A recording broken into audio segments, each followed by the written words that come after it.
నెల్లూరు జిల్లా ఆ నియోజకవర్గానికి ఏమైంది? రాత్రులలో పోలీసుల నిఘా. నియోజకవర్గంలో మారుతున్న కల్చర్. ముంబై, హైదరాబాద్ లాంటి మహానగరాల్లో మొదలైన కల్చర్ నెల్లూరు జిల్లాకు ఇది సరిపోదన్నట్టు చుట్టుపక్కల ఉన్న పట్టణాలకు సైతం గుబులు. దీంతో జిల్లా పోలీసులతో పాటు పరిసర ప్రాంతాల పోలీసులు విస్తృతంగా తనిఖీలు నిర్వహిస్తున్నారు.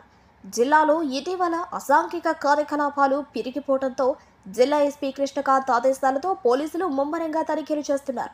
కోవూరులో trainee DSP Shivapriya, CI Sudhakar రెడ్డిలు వాహనాలు తనిఖీలు చేస్తారు.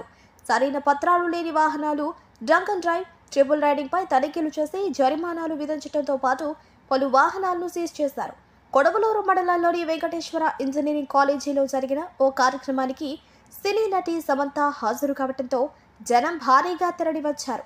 అయితే ఈ కార్యక్రమానికి వచ్చిన ఓ గుర్తు తెలియని వ్యక్తి జోబిలో కత్తిని పెట్టుకుని అనుమానాస్పదంగా తిరుగుతూ పలువురితో గొడవకు దిగడంతో సమాచారం అందుకున్న పోలీసులు ఆ వ్యక్తిని అదుపులోకి తీసుకున్నారు. అతన్ని రౌడీ షీటర్ గా గుర్తించి విచారిస్తున్నారు. ఈరోజు ఆంధ్ర రాష్ట్ర డీజీపీ గారు హరీష్ కుమార్ గుప్తా ఐపీఎస్ గారి ఆదేశాల మేరకు మొత్తం రాష్ట్రం మొత్తం కూడా ఈరోజు రాత్రి 9 o'clock నుంచి 11 o'clock వరకు మొత్తం వెహికల్ చెకింగ్ చేయడం జరుగుతుందండి. ఈ వెహికల్ చెకింగ్స్ ఏంటంటే మెయిన్ ఫస్ట్ పబ్లిక్లో ఒక కంట్రోల్ కోసము, లా అండ్ ఆర్డర్ కంట్రోల్ కోసము ఈ వెహికల్ చెకింగ్ వల్ల ఏదైతే మనం రోడ్ సేఫ్టీ అనుకుంటున్నామో దానివల్ల కోసం.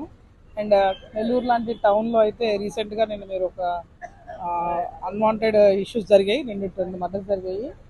ఏదేమైనా కూడా వీటి చెకింగ్ కోసం ఈ 9 o'clock నుంచి 11 o'clock వరకు వెహికల్ చెకింగ్ జరిగిందండి. మొత్తం ఎంటైర్ నెల్లూరు జిల్లా కాకుండా మొత్తం రాష్ట్రం కూడా జరుగుతుంది. ఇప్పుడు మన 1 town పోలీస్ స్టేషన్ పరిధిలో గల గాంధీబొమ్మ సెంటర్లో వెహికల్ చెకింగ్ జరుగుతుంటే ఒక వ్యక్తి వద్ద ఒక కత్తి ఒకటి స్వాధీనపరుచుకున్నాము. ఇప్పుడు ఆ కత్తి ఎందుకు తీసుకెళ్ళామంటే అతను దానికి రీజన్ చెప్పలేదు. సో అందుకని డీటెయిల్స్ నిమిత్తం అతన్ని 1 town పోలీస్ స్టేషన్కి పంపించడం జరుగుతుంది. ఇందులో అందరి సిబ్బంది కూడా అలర్ట్గా ఉండి ప్రతి ఒక్కరిని చెక్ చేయడం జరుగుతుంది.